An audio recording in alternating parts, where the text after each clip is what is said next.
Hello, so ganito po yung papagawa ko sa'yo. Bali, magpapa-convert po ako ng mga dimension. So, halimbawa, ito mostly ang target is mga beddings.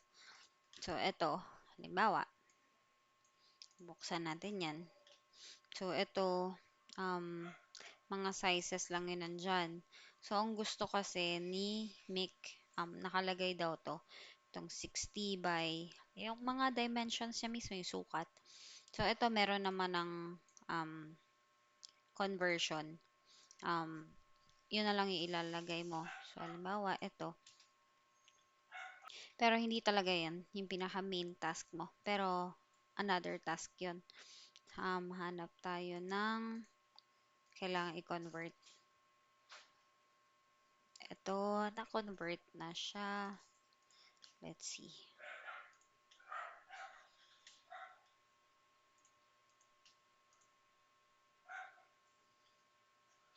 So, ito halimbawa, naka-inches lang po siya. Yun po yung i-convert natin. So, una, buksan mo po muna yung product. Tapos, yan.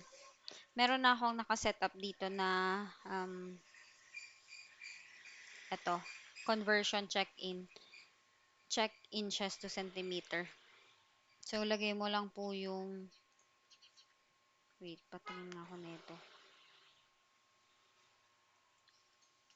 Remove natin yan. So, halimbawa,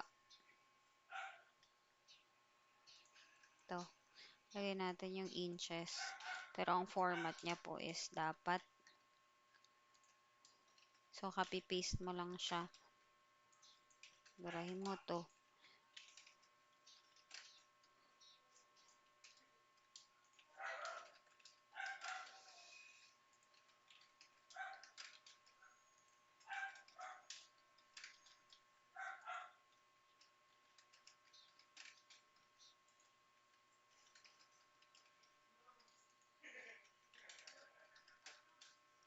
So, ito, syempre, burahin mo.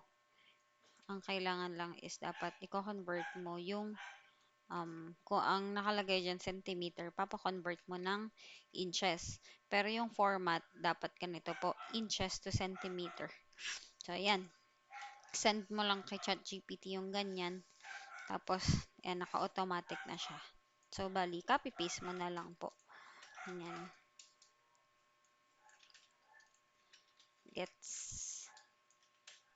Ayun, tapos huwag mo kalimutang i-save. Tapos kung halimbawa may mga ganitong 3 pieces, tanungin mo ko kung buburahin ba o hindi. Kasi check ko siya dito sa specification niya po. Tapos, um, mas maganda meron tayong pattern.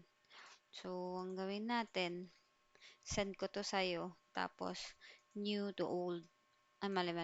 Old to new sa beddings para magsisimula ka dun sa pinakauna. So, halimbawa, itong first four na natin kung na-update na nung may-ari ng store. So, ito, tingnan mo magkabaliktad. So, ang format natin dapat inches to centimeter. So, ang pwede mong gawin dyan, copy-paste mo to, tapos sabihan mo si ChatGPT, pwedeng Tagalog, um, ayusin mo from inches to centimeter. Yung ganun. Tapos copy-paste format. Tapos, ayan. Ito, may feet. So, hindi tayo gagamit ng feet, inches to centimeter lang. So, ito, pag may gantong 3 pieces set, hindi natin tatanggalin. So, pagbaliktarin mo lang po tong inches to centimeter. So, ganun lang po.